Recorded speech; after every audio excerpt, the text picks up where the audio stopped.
Hey guys, so I am back and I am going to scooch this over so you can't see my bra.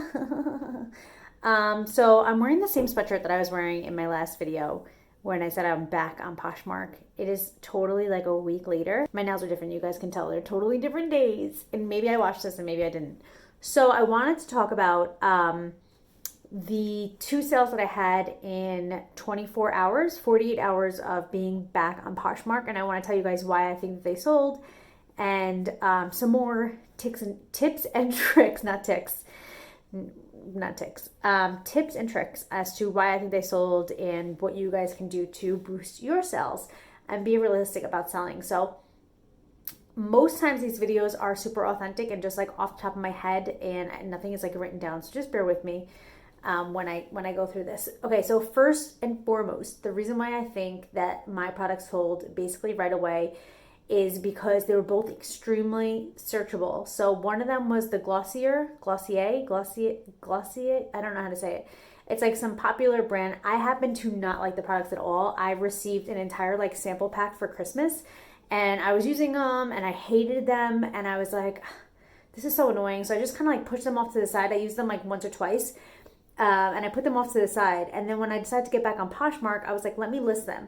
And I was completely transparent about everything. Used twice, sample sizes, and obviously I put the description of what they were in the thing. So very searchable because it was a brand that is popular and people search for it, people want it, and they wanted at discounted pricing.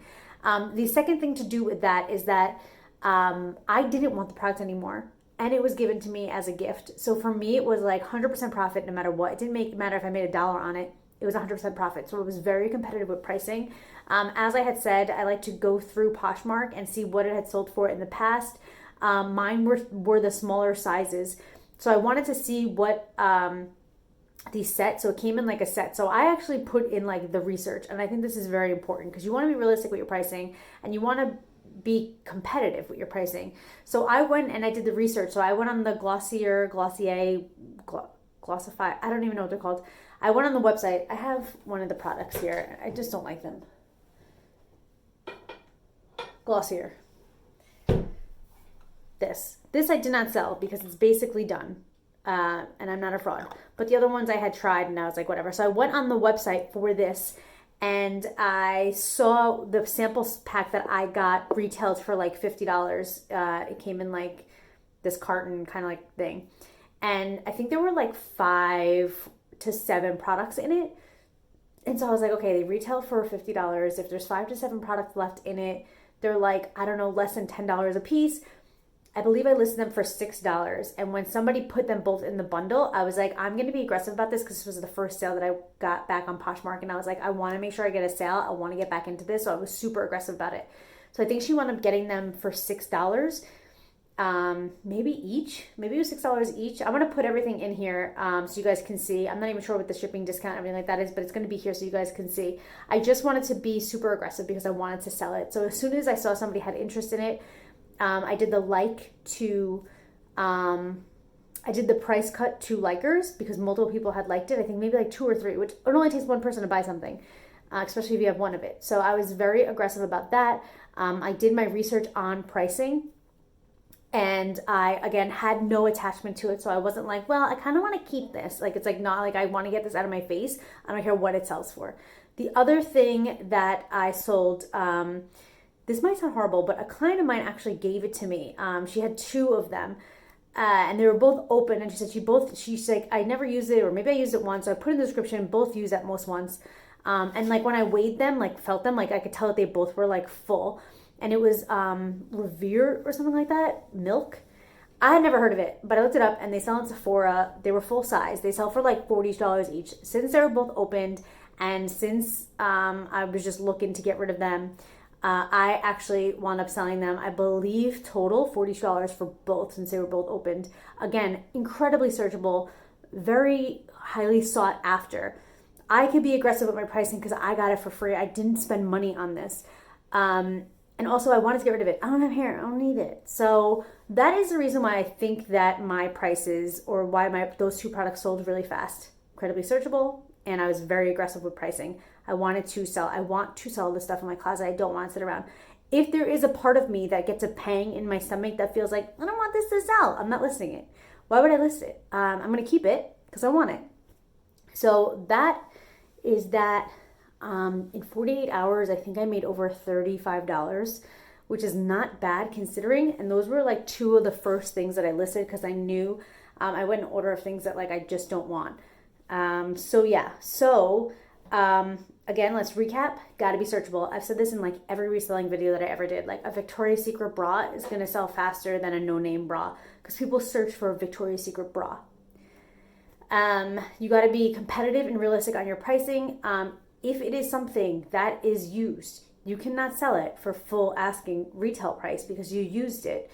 And also, is it worth getting rid of to you? If you want to hold on to it, don't even list it. If it has sentimental value to you, don't even list it. What is the point? You want to sell things. You want to be aggressive. You want to turn things over. Now, if you're doing this as a like career, which I totally respect, I did it for like 7 years as a career.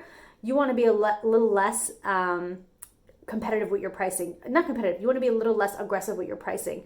But you do have to always keep in mind that the space something takes up is worth money. So like the square footage that products take up is worth something. So yeah, it's not burning a hole in your pocket if you keep it and it doesn't sell.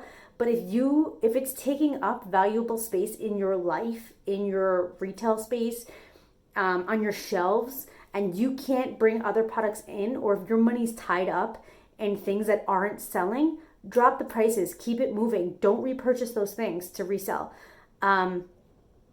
Your time is worth money, your space is worth money, your peace of mind is worth money. So to me, it's like sometimes you just gotta cut your ties or cut your losses, and just push that product out instead of like holding on to it and be like, well, like there are times where if I'm trying to get rid of something and I can't, like I'll list it for less than what I bought it for, because to me the space that it takes up in my life has a value and it needs to go.